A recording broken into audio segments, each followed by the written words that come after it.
Brussels diplomatic, still at the Congress of European Federalist Party. We are meeting the co-president of the party and on the same time the head of the French branch, Yves Jernigaud. Yves Jernigaud, bonjour. Alors, vous êtes co-président du Parti fédéraliste européen, European Federalist Party. Vous en êtes en même temps le responsable pour la France. Que voudriez-vous nous dire des modes d'action du Parti fédéraliste européen? Du Parti fédéraliste, le mouvement a été une rencontre entre le Parti fédéraliste de France et un autre mouvement, Europe United, qui d'action plutôt dans le nord de l'Europe, donc l'Allemagne, les Pays-Bas et l'Autriche. Et donc nous avons fusionné pour donner le parti, pour créer ce Parti fédéraliste européen.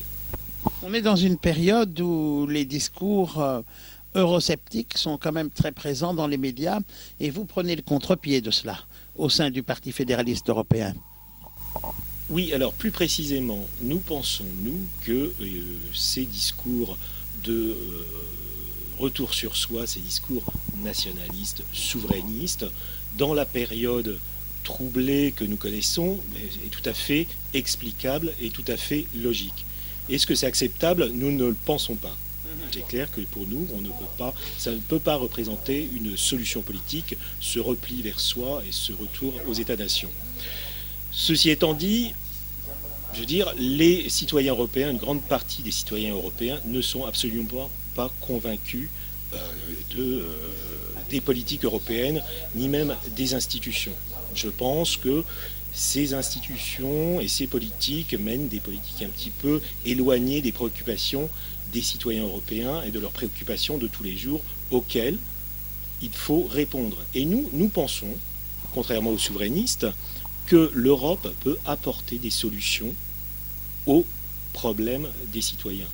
Et des solutions dans les domaines, par exemple, de l'emploi. Nous pensons qu'avec un budget européen conséquent, nous pourrons investir dans des projets, ce qui créerait de l'emploi, des emplois, un grand nombre d'emplois dans les secteurs, par exemple, de l'équipement, de la recherche, et pourquoi pas de l'aérospatial.